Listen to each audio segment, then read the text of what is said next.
Assalamualaikum warahmatullahi wabarakatuh. Selamat pagi. So untuk video ini adalah video yang ketiga untuk chapter 4, yang mana kita akan terangkan tentang distribution yang terakhir, iaitu normal distribution 4.3 page 93. So kita akan lihat sekarang apa yang ada di dalam normal distribution. So kita tengok dulu penerangan dia dekat sini.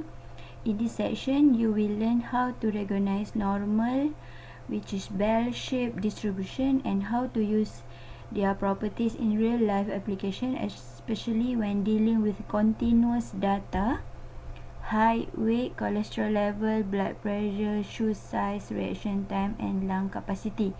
So normal distribution ni adalah distribution yang berbentuk bell shape. Bentuknya macam bentuk loceng. Maksudnya dia punya bentuk tu ada tempat-tempat yang simetri lah. Okay, bell shape. Lepas tu dia ni deal with continuous data.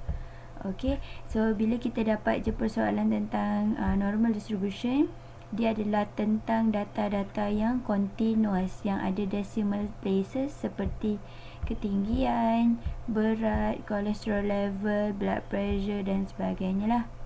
Okay, so berbanding dengan dua distribution yang dah dibincangkan sebelum ni, iaitu binomial dan juga Poisson. Binomial dan juga Poisson adalah distribution untuk discrete data.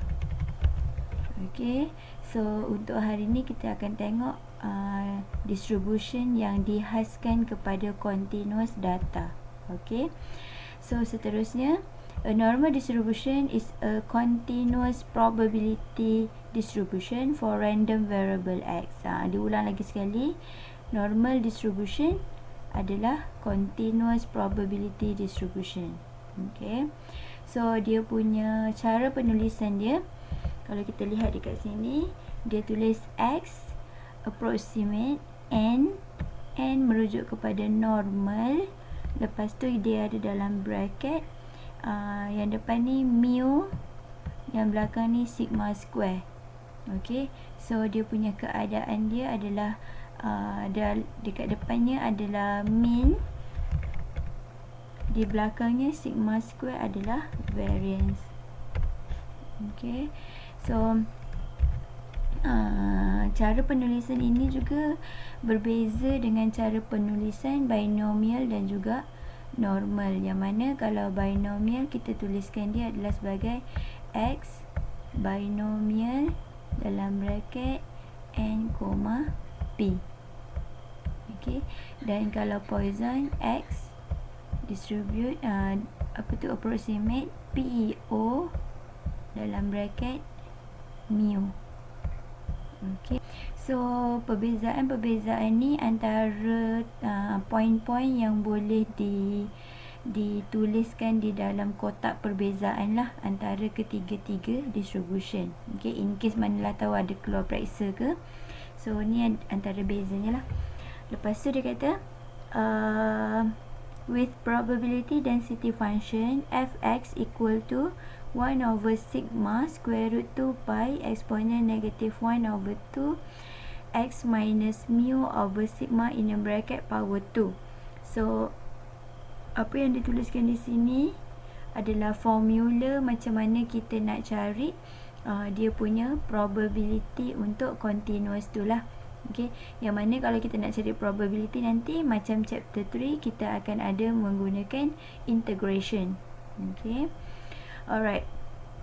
Kemudian dekat sini kita ada beberapa properties untuk normal distribution. Okay, yang pertama sekali, the normal curve is bell shape. Okay, bell shape, bentuk macam loceng, and is symmetric about the mean. Okay, dia kata symmetricnya adalah di mean. So ini adalah gambar bell shape nya. So bell shape nya ni kalau awak tengok dia ada tengah-tengah. Okey, macam kita lah, kita punya tengah-tengah muka kita adalah kita punya kawasan tengah dahi, hidung ke dagu. So kalau macam ni, dia di tengah-tengah di sini. Okey, dan yang mana di tengah ni adalah merujuk kepada min. Okey, kenapa dia tulis X sama dengan mu? Sebab kita bayangkan kita punya bell shape ni berada di atas paksi. Okey, berada di paksi X, sini paksi Y. Okey, alright. Yang kedua, the normal curve approach but never touch x-axis is extend further and further away from the mean. Okey, kalau kita, apa yang dimaksudkan di sini adalah normal curve ni, kalau kita lukiskan dia, memang kita nampak dia seperti apa tu, melekat di paksi X lah, macam ada penghujung. Tapi yang sebenarnya kita punya gambar tu, hujung dan hujung kiri dan hujung kanan tu, dia sebenarnya tak kena. Dia tend to bergerak menuju ke negative infinity dan infinity. Okey, dia continuous, dia tak terhenti dia punya nilai hujungnya ni, dua ni. Okey. Okey, yang ketiga, the total area under normal curve is equal to 100%. Okey, yang mana formulanya macam yang disebutkan di atas tadi, tapi dia ada integration antara negative infinity sampai infinity. Value-nya adalah 1. So, kita boleh bayangkan dia punya keseluruhan untuk bell shape ni adalah 1, ataupun probability-nya 1. So, dia punya nilainya fair lah. Setengah sini 0.5, sebelah sana pun 0.5. 0.5 tambah 0.5, 1. Ataupun kalau dalam bentuk percentage, ini adalah 50% lah. Okey, 50% kiri dan kanan. Sini pun 50%. So total dia adalah 100%. Okey, yang keempat, the mean, median and mode are equal. Dia kata mean, median, mode equal. Okey, bila dia sama, equal, bermakna bila kita ni diberi gambar rajah kita dekat tengah-tengah ni, sini adalah mean, value di tengah ni lah adalah mean, sinilah median, sinilah mode, value yang sama. Okey. Dan yang terakhir sekali, mu, location for mean. Okey, dia punya sigma adalah spread of distribution. Okey, maknanya sekarang dia nak bagi tahu kita bahawa gambar ni, dia punya tengah-tengah ni, mu tu merujuk kepada simetri lah, tempat simetri, iaitu mean, macam poin pertama tadi. Dan yang kedua, sigma tu adalah standard deviation. Okay, sigma yang ada dekat sini adalah dia punya spread of distribution, kadar selerakan dia, betapa jauhnya dia dengan tengah-tengah. Okey, so bila kita punya sigma ni keadaan dia besar, maknanya kita punya kadar selerakannya tinggi lah. Okey, kalau dia kecil, dia punya kadar selerakannya rendah. Okey, so yang ada point kat tepi ni, okey, ini adalah dia punya point of inflection. Biasanya kita akan tetapkanlah di mana point of inflection yang kita nak beri pada pelajar supaya dia boleh kira dia punya kadar selerakan. Okey, so itu untuk properties. So kita tengok kat bawah ni sikit. A normal distribution can have any mean and any positive standard deviation. Okey, dia kata boleh ada apa-apa mean, boleh ada apa-apa standard deviation. These two parameter, mu and sigma, completely determine the shape of the normal curve. Okey, dia akan menentukan bentuknya lah, mu-nya dekat mana, spreadnya macam mana. The mean give the location of line of symmetry and standard deviation describe how much the data are spread out. Okey, dia ulang lagi sekali point yang kelima tadi. Okey. Okey, kita tengok contoh. Okey, ni antara contohnya. Muka surat 94. So kita ada 3 bell shape, yang mana 3 bell shape ni kalau diperhatikan di sini dia ada beza. 3 bell shape ni, bell shape A dia nampaknya agak rendah tapi besar kakinya. Bell shape B dia tinggi, okey, dan dia punya apa tu, dia punya luas kakinya ni nampaknya kecil tapi dia tinggi. C ni bentuknya sama dengan B. Okey, untuk gambar rajah bell yang A, kita tengok dia punya mean. Mean dia adalah yang di tengah-tengah. Okey, dekat situ. Meannya adalah 3.5. Okey. Dan standard deviationnya, kalau kita perhatikan di sini, standard deviation yang diberi point of inflectionnya berada di nombor 5.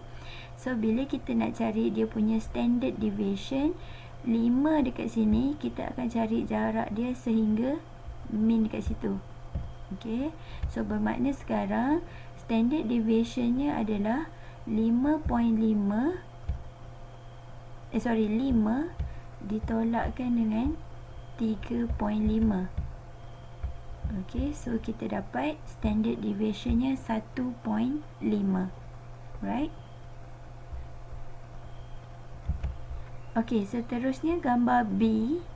Okay, untuk bell shape B, kalau kita perhatikan meannya berada di 3.5 juga. Di tengah-tengahnya 3.5. Okay. Tapi standard deviationnya, kalau kita perhatikan melalui point of inflection sini, okay, point of inflectionnya berada di lingkungan berapa ni? 4.3 ke 4.2? Mungkin 4.2. So, bila kita nak kira jarak dia sehingga ke tengah, okay, kita just tolakkan lah. Okay, 4.2 ditolakkan dengan 3.5. Okay, so kita dapat 0.7. Dia kecil sikit lah dia punya selerakan dia. Okay, untuk bell shape C, kalau kita perhatikan di sini, meannya adalah 1.5. Okay, meannya di tengah-tengah sini adalah 1.5. Dan standard deviationnya, kita tengok dekat sini, berapa ni? 2.2. Okay. So, bila kita kira dia punya kadar selerakan dia ni kat sini, okay, dia punya jarak antara point of inflection sampai titik tengah 2.2 ditolakkan dengan 1.5. So, kita dapat 0.7. Alright. So, dalam ketiga-tiga bell shape ni, kalau kita lihat dia punya penerangan dekat sini, dia kata, okay, A dan B mempunyai mean yang sama. Okay, mean yang sama, 3.5. Okay, tetapi mempunyai standard deviation yang berbeza, iaitu A 1.5, B 0.7. Okay. Dan penerangan yang kedua, dia kata B dan C, okay, B dan C mempunyai different mean. Meannya tak sama, tapi mempunyai standard deviation yang sama, 0.7, 0.7. Okay, daripada gambar pun boleh tengok lah, dia punya bentuk dia kurus sama, tapi dia punya kedudukan meannya tak sama. Okay. Okey, dalam ketiga-tiga gambar rajah ni, kalau dia perhatikan, sebenarnya kita boleh tambah lagi dia punya conclusion dia. Kita boleh cakap apa? Okey, poin yang ketiga kita boleh tambah A mempunyai mean yang paling tinggi. Okey, has greater mean. A mempunyai mean yang paling besar. Okay. Dan poin yang terakhir, okay, yang mana mempunyai standard selerakan yang besar. Okay, A juga. A has greatest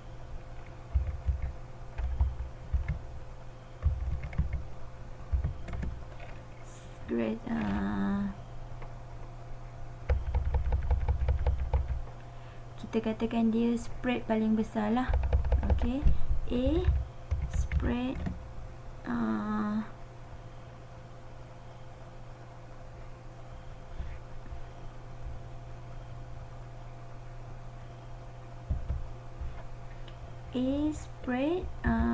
more than B and C.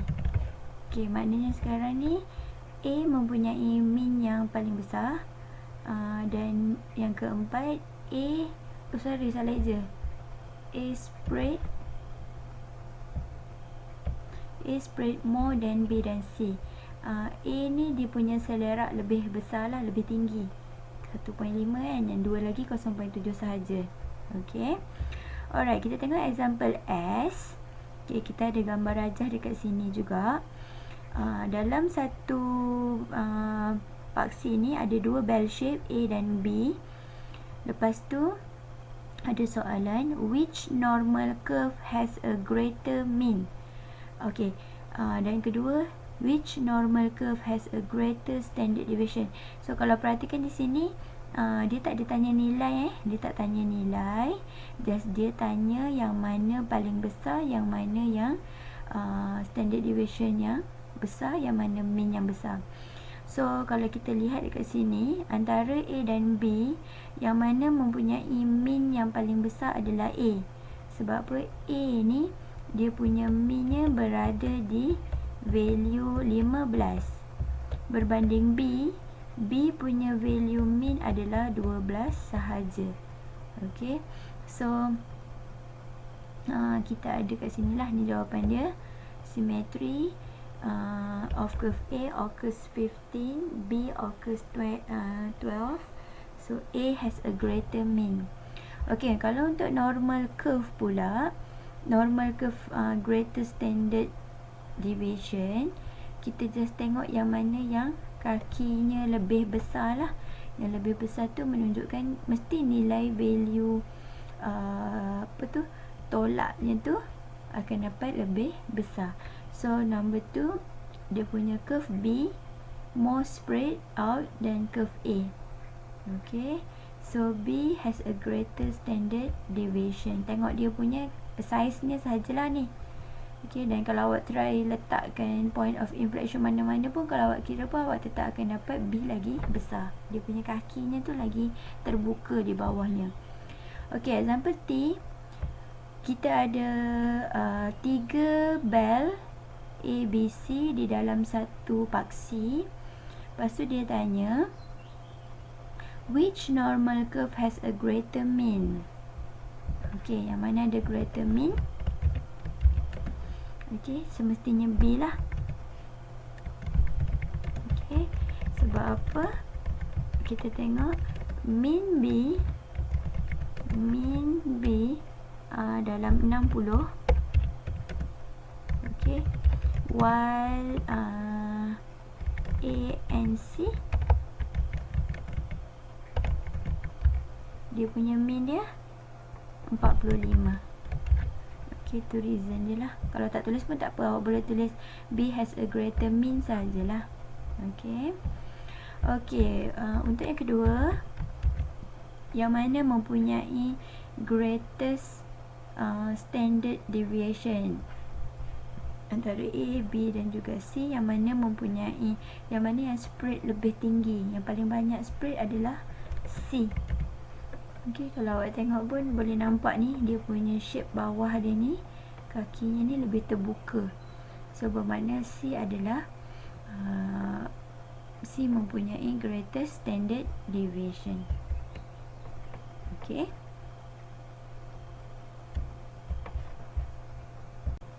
okay, subtopik di dalam ni kita ada 4.3.1 standard normal distribution, muka surat 95.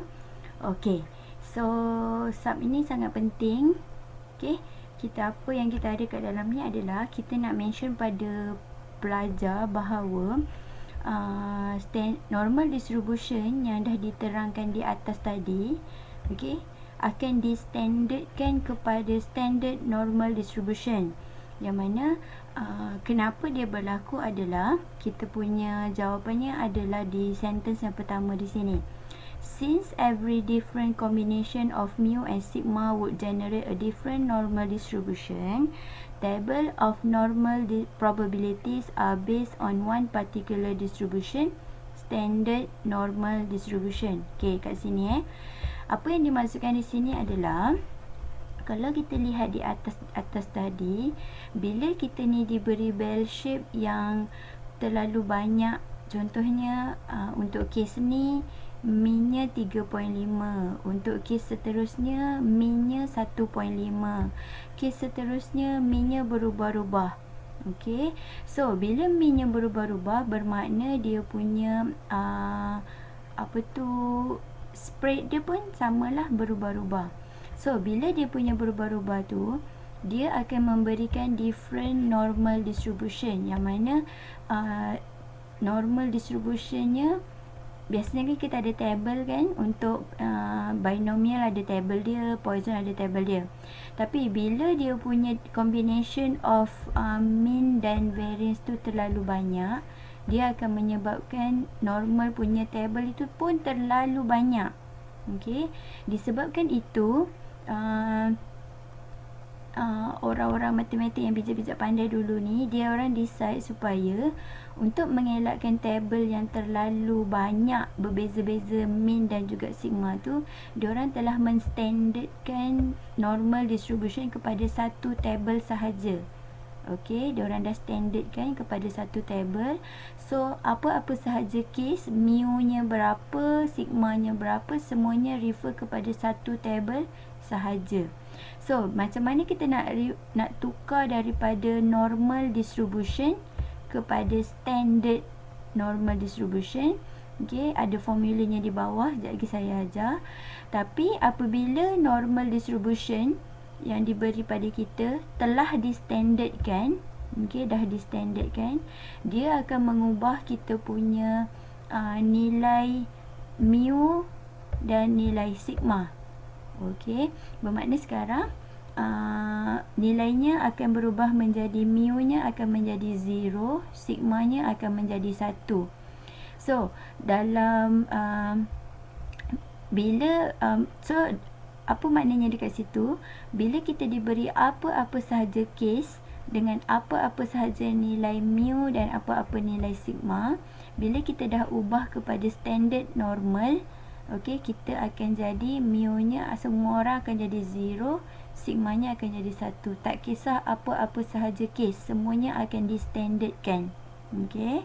So bila kita dah standardkan dia macam gitu, sekarang ni dia akan memudahkan kiraan normal lah, yang mana normal hanya perlu refer kepada satu table sahaja, dah tak ada banyak-banyak lagi dah.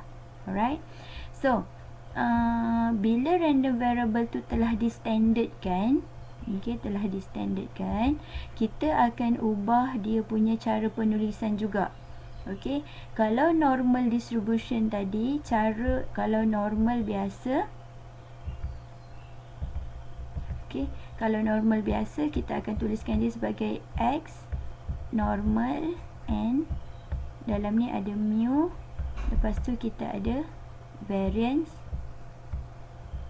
Okay, ni normal biasa.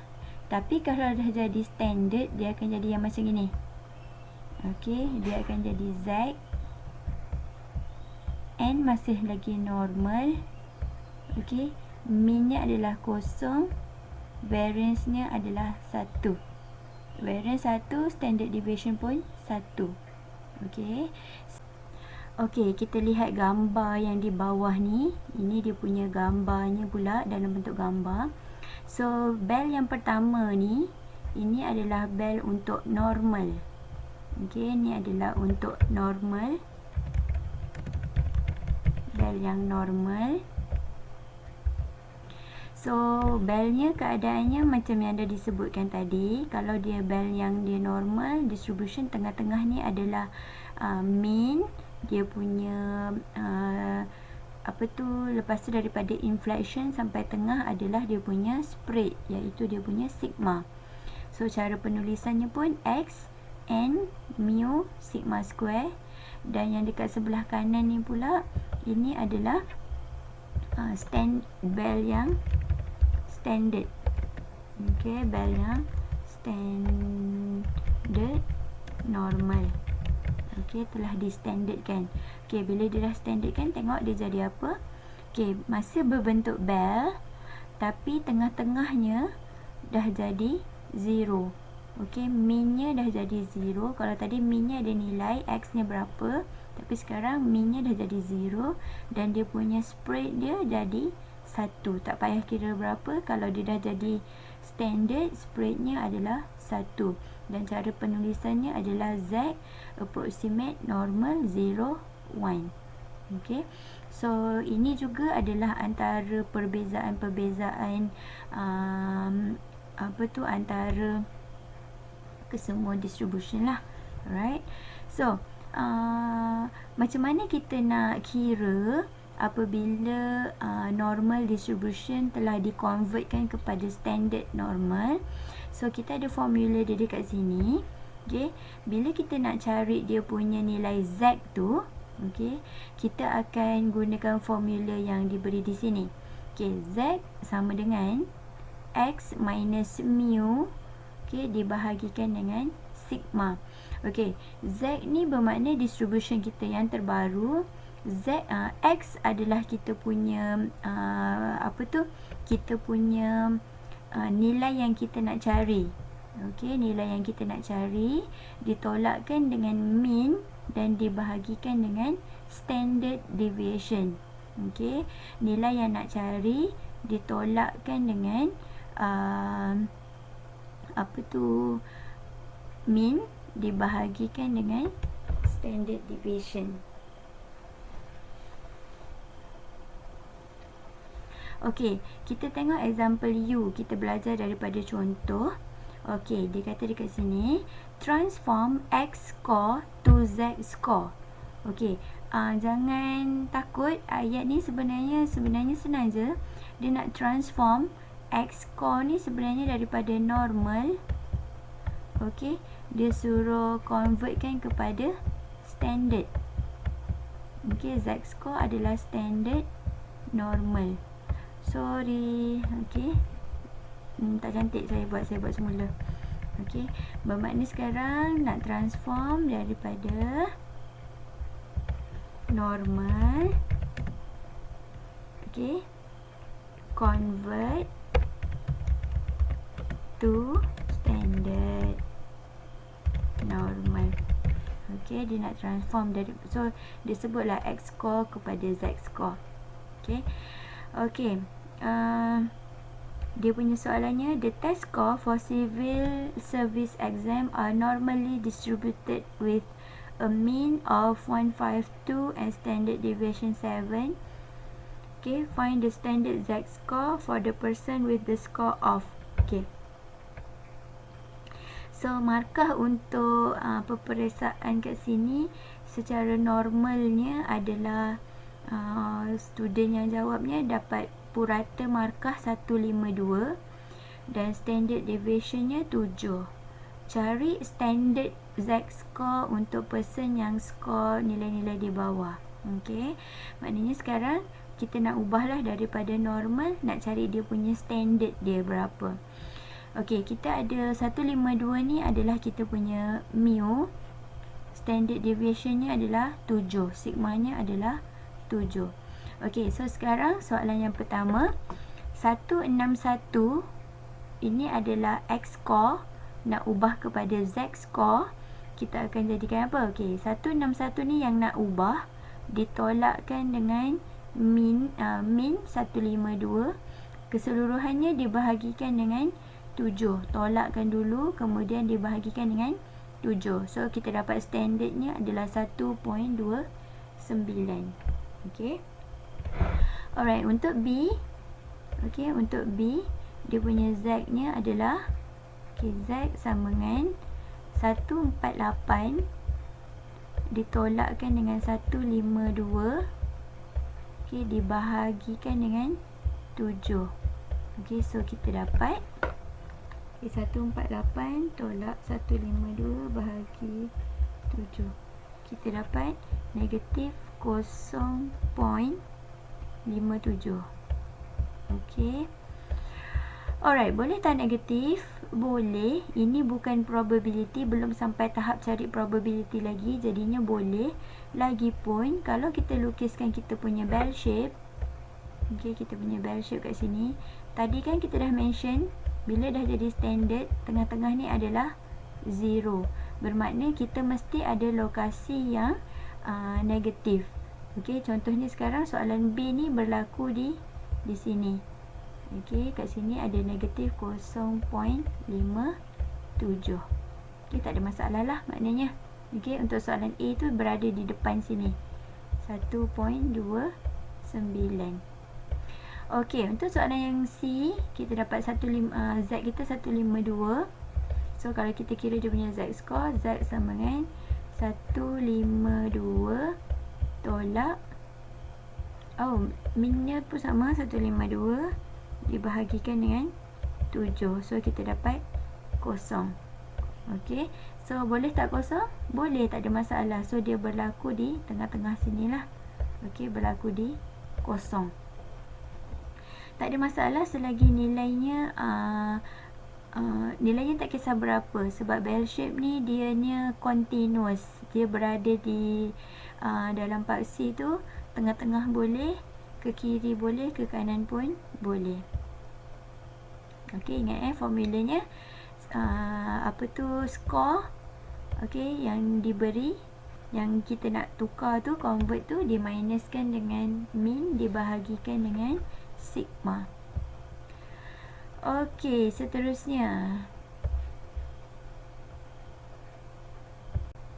Okey, muka surat 96. Subtopik yang seterusnya lagi, 4.3.2 Standard Normal Probability Table. Okey, tadi kita dah tengok standard normal macam mana, sekarang nak tengok tabelnya pula. Okey, macam yang saya mention tadi, daripada table yang okey, ni dia kata walaupun asalnya ada banyak sangat table, setelah di standardkan dia akan jadi satu table sahaja. Jadi tabelnya adalah seperti yang saya dah screenshot kat sini. Ini adalah tabelnya. Tabelnya kita akan gunakan table 3. Okey, table 3. So sekarang kita dah kita akan mahir menggunakan ketiga-tiga table lah. Table 1 untuk binomial, table 2 untuk Poisson, table 3 untuk normal. So dia ada explanation sikit. The probability of normal distribution associated with standard normal distribution can be found in table 3 in your statistical table. Okay, dia dah cakap dah. Table 3 adalah table yang standard, dah associate with standard normal. Okay, jadi jangan tanyalah table 3 ni standard ke tak.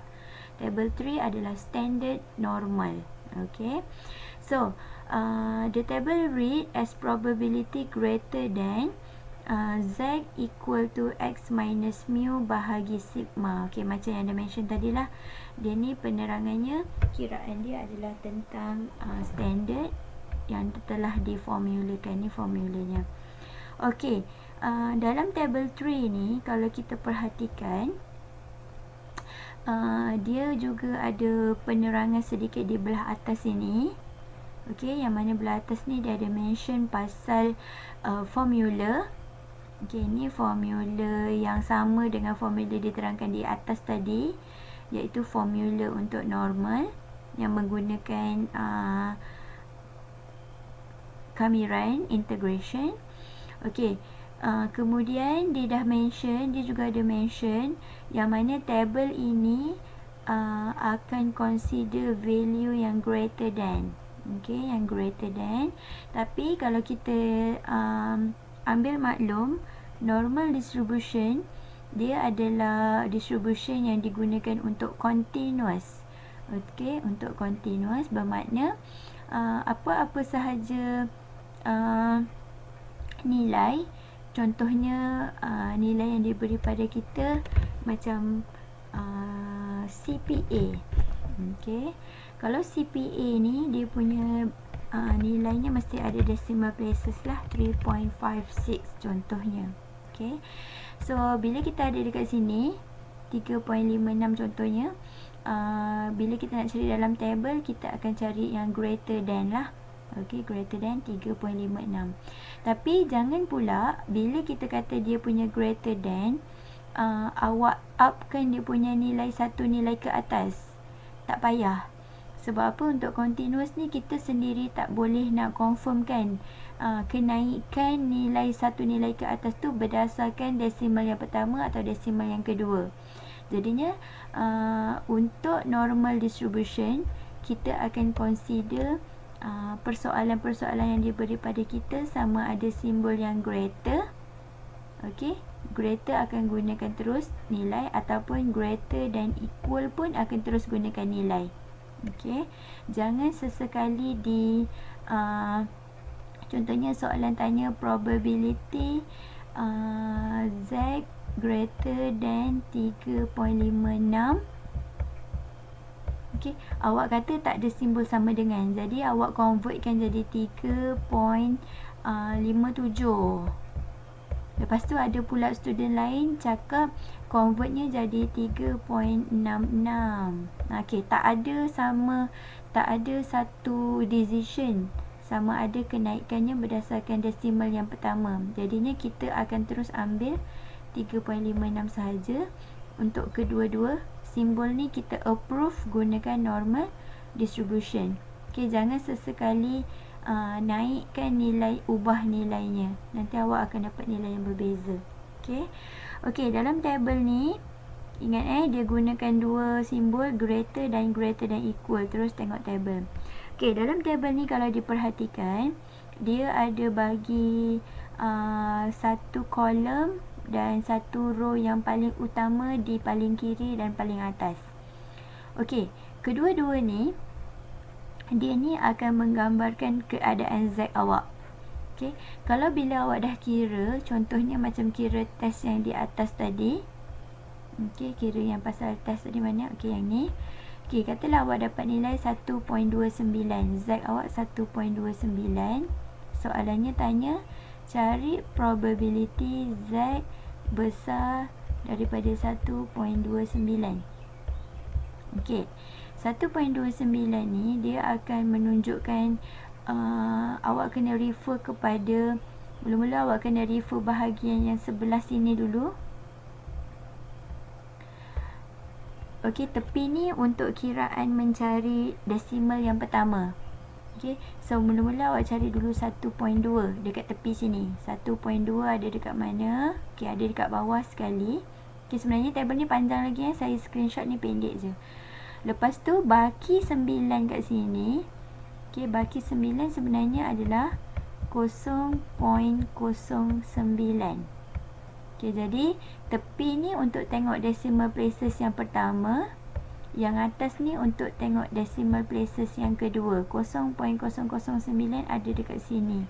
Jadi bila awak ambil pembaris, awak garis, awak ke bawah kan, awak akan dapat nilainya sama dengan 0.0985.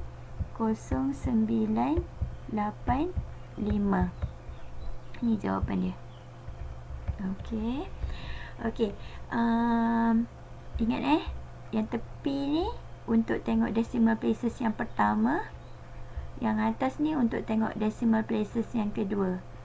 Oleh itu, bila table ni cuma mampu mengira untuk 2 decimal places je, semua orang boleh ingat dalam hatilah bahawa kiraan untuk normal perlukan Z 2 decimal places, 2 titik perpuluhan, sebab itu nilai yang ada dalam table. Okey.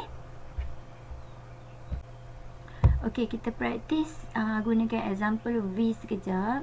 So, untuk example V, kalau kita perhatikan di sini, dia tanya, given normal random variable X approximate N, mean-nya 30, variance-nya 15.2, cari ada dua soalan, probability X greater than 33 and P X greater than equal 39.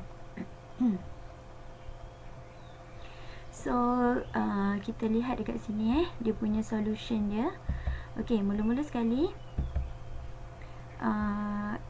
datanya diberi dalam bentuk distribution kat sini. So mean-nya 30.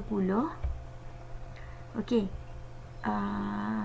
Kedua, standard deviation. Dia cari standard deviation, yang ini adalah variance.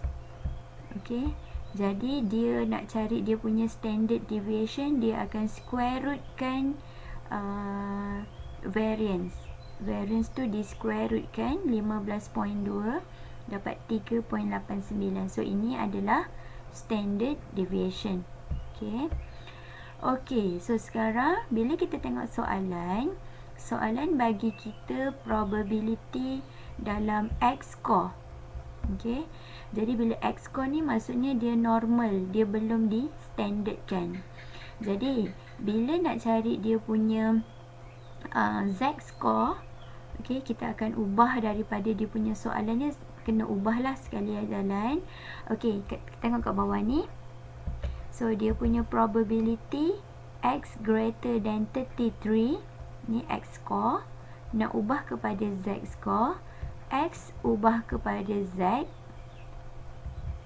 simbol sama, greater. Okey, 33 ni adalah X score. Bila nak ubah jadi Z, awak kena gunakan formula yang dah diterangkan tadi. So 33 ni, okey, formulanya tadi apa? X minus mu bahagi sigma. So X ni adalah 33, ditolakkan dengan mu 30, dibahagikan dengan standard deviation 3.89. Okey, tutup bracket, sama dengan probability Z greater than, okey, bila dah kira dapat 0.77. Okey, kenapa ambil 2 decimal places? Baru cakap tadi, sebab the box table 3 kita cuma ada sampai 2 decimal sahaja. Jadi kita pun kena ambil 2 decimal lah. Kalau dapat kita kena jawapan kita kena bundarkan ke depan. Okey, bila dah dapat 0.77, kita tengok simbol, check balik simbol. Simbolnya adalah greater. Jadi boleh, sebab table memang baca simbol yang greater. Okey, tengok dekat buku sifir, cari sebelah kiri kolom, cari 0.7. Belah atas cari 0.07. Ambil pembaris, gariskan dan awak dapat 0.2206. So ini adalah dia punya jawapannya lah. Alright. So untuk soalan yang kedua, dia tanya Px greater equal 39. Okey, jadi kita buat dia punya jalan kira dia dekat sini. So ini adalah X score, belum standard, jadi kita kena standardkan dulu. Dia jadi P Z, okey, greater equal, kena follow dia punya apa tu, inequalities ni dia bagi apa.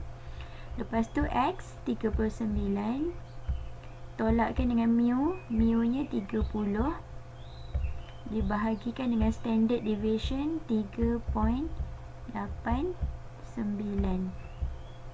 Okey, jadi kita punya standard kita adalah PZ greater equal, okey, tekan calculator.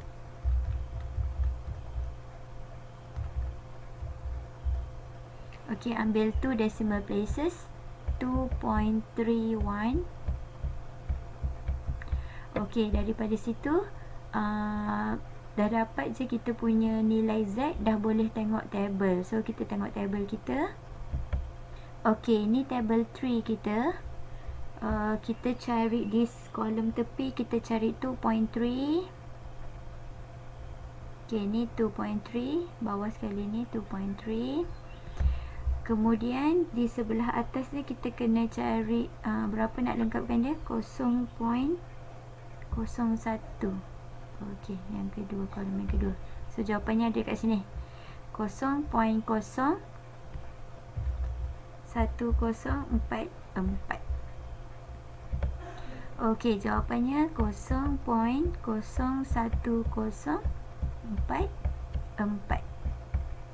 Okey, tengok buku sifir. Lepas tu terus dapatkan dia punya nilai dia. Okey, seterusnya bawah ni dia ada mention for other than sign greater or greater equal, you need to do some operation plus or minus. Okey, maknanya sekarang disebabkan table kita limited, table kita cuma boleh baca simbol yang greater dengan greater equal sahaja. So kalau dia bagi soalan simbol yang berbeza, yang lain-lain, kita kena buat operation tambah tolak lah. Okey, apa-apa saja operation yang lain. So kita tengok example W. Okey, untuk example W, kita ada dekat sini given that X approximate normal 45. Lepas tu kita 45 ni adalah mean. Lepas tu kita ada 9 kuasa 2. 9 kuasa 2 ni adalah variance. Using table of normal probabilities, find. Okay, dia ada bagi 8 soalan dekat sini. So, mula-mula sekali kita akan define dulu dia punya data yang ada pada kita, yang diberi. So, mu adalah 45. Okay, sorry. Okay, 45 adalah mu. Dan juga 9 kuasa 2 adalah variance. Okay, mu 45. Variance 9 kuasa 2. Okey, bila variance sigma square sama dengan 9 kuasa 2, bermakna kalau sigma sahaja adalah 9. Okey, so kita akan selesaikan A sampai H. Cuma dalam latihan ni kita ada satu kaedah untuk selesaikan semua soalan ni. Selain menggunakan table, kita juga boleh gunakan calculator. Okey, so kita tengok dulu A. Okey, untuk yang A, kita ada nak cari probability X greater than 30, greater than 30. So, soalan diberi pada kita dalam bentuk X score. So, kita kena ubah soalan kita menjadi Z score. Okey. So, simbolnya sama, tiru. Greater, greater. So, macam tadi juga, dia punya formula daripada X score nak jadi Z score, formulanya adalah X minus mu bahagi sigma. So, X adalah 30, ditolakkan dengan mu. Mu kita 45. Dan dibahagikan dengan sigma. Sigma kita 9. Okey, sampai sini. Okey, lepas tu kita akan kira lah 30 tolak 45 bahagi 9. Kita akan dapat yang bawah ni. Okey, P Z greater than negative 1.76. Alright. So, bila kita dah dapat macam gini, sekarang ni keadaan kita punya normal distribution ni, dia punya nilainya ada negatif. Okey, so sebaiknya kita lukiskan dia punya shape dia lah, bell shape nya ada dekat tepi sini. Okey, so gambarnya awak akan buat bell, bentuk bell shape. Lepas tu kita dah mention sebelum ni bahawa untuk standard deviation, untuk standard normal, tengah-tengah ni adalah kosong. Okey, bila tengah-tengah ni kosong, soalan kata Z score adalah negatif 1.67. Jadi negatif 1.67 akan berada di sebelah kiri kosong. Okey. Alright, lepas tu kalau awak perhatikan di sini, saya dah siap lorekkan dia punya color yang kelabu ni. Kelabu ni sebenarnya menggambarkan simbol greater. Okey, lagi besar. Greater. Kalau saya guna simbol less, saya punya lorekkannya mesti dekat sebelah sini lah. Okey, di sebelah kiri untuk nilai negatif 1.67 tu. Tapi sebabkan dia kata lagi besar, bermakna negatif 1.67 dan lagi besar akan berlorek. Okey. Alright. Dalam keadaan begini, kebiasaannya kita akan terus tengok tabel. Cuma bila awak perhatikan balik awak punya tabel, okey, dalam tabel kita ni semua nilai yang diberi adalah nilai yang positif. Dekat mana kita tengok positif? Dekat paling kiri ni, okey, tak ada simbol yang negatif. Dekat yang atas juga tak ada yang negatif. Okey, nilainya tadi 1.67, 1.67 untuk positif ada. Okey, tapi untuk negatif tak ada. Oleh itu, apa yang perlu kita buat adalah daripada gambar rajah yang pertama ni, kita boleh mirrorkan dia. Okey, menjadi gambar yang kedua. Kenapa kita boleh mirrorkan dia adalah disebabkan sifat bell shape yang standard itu adalah berbentuk simetri. Simetri dengan nilai 0 di tengah. Maknanya apa yang ada di sebelah kiri boleh dimirrorkan ke sebelah kanan. Dan lorekan kanan akan terpantul ke kiri. Jadi bila kita letak satu mirror dekat tengah ni, contohnya ada satu mirror dekat tengah ni, bayangkan keadaan gambar rajah tu dia akan terpantul-pantul lah. Okey, so negatif 1.67 akan terpantul ke sebelah kanan. Okey, akan jadi kat sini. Okey, bersama-sama dengan nilai-nilai yang gambar rajah ni lah. Tempat yang putih kat sini akan terpantul ke depan. Okey, tempat yang yang berlorek kat sini akan kekal berlorek. Dan manakala benda yang gambar yang berada di sebelah sini pula akan terpantul ke sebelah sana lah, dia akan terbalik. So ini adalah gambarnya yang terbaru lah selepas dipantulkan. Okey, bila dah ada terpantul macam ini, kalau dilihat di sini, keadaan gambar rajah ni dia ada nilai 1.67, yang mana 1.67 boleh tengok dalam buku sifir. So, masalahnya sekarang ni pula, dalam buku sifir dia baca apabila lorekannya yang lagi besar. So sekarang ni lorekannya adalah bersifat yang lebih kecil lah, less, sebab dia berada di belakang 1.67.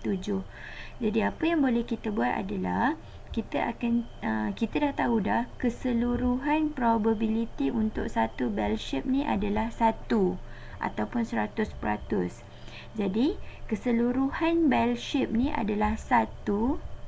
Okay, kita akan tolakkan dengan nilai yang putih di sini, yang mana nilai greater ni kita boleh cari dalam buku sifir. Okey, ditolakkan dengan yang kita tak nak tu. So, bila kita tengok dalam buku sifir 1.67,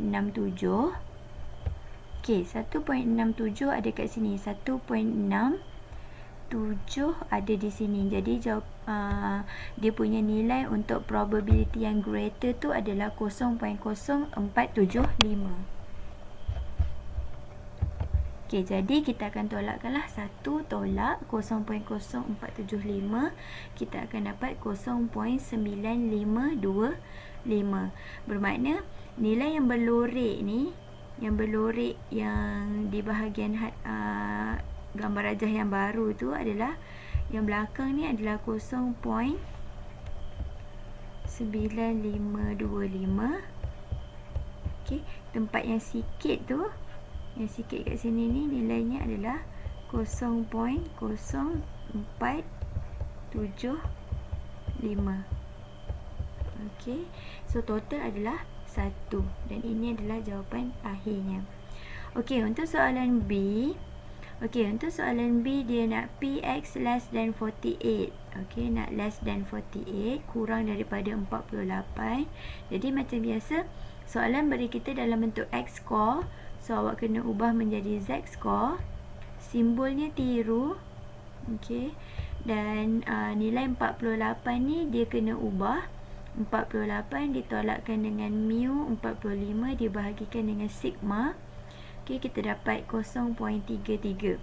Okey, Selepas je dah dapat ni, kebiasaannya kita akan lukis dia punya bell shape lah.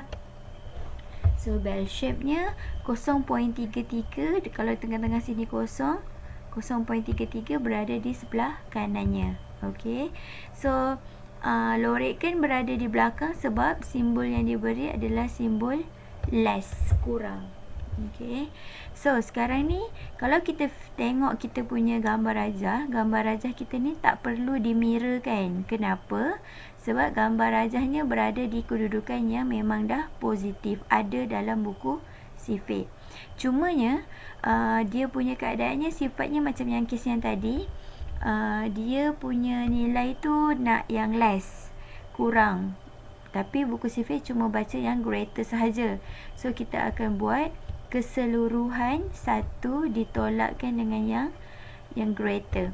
Okay, so 0.33 kalau kita tengok buku sifir, okay, 0.3 dapat 0.3707. Jadi kita tolakkan 1 tolak 0.3707 dapat 0.6253. Okey. So secara logiknya kalau awak tengok, logik tak kat kawasan berloret ni 0.6293 logik sebabnya kalau awak tengok yang kita ingat kat sini adalah 50% dan dia punya nilainya terlebih sikit sahaja kat sini. Okey, so sini umpamanya macam 0.12%. Macam ini adalah 0.5. Okey, sini kemungkinan besar adalah 12.93% lah. Okey, yang mana kalau kita tambah, kita akan dapat 62.93. Inilah dia punya probability-nya lah. Okey, jangan bagi dalam bentuk percentage pula. Ini contoh sahaja penerangan. Okey. Okey, selesai jawab untuk soalan B. Kita akan sambung video ni di video yang seterusnya, part 2. Okey. Sekian, terima kasih. Assalamualaikum.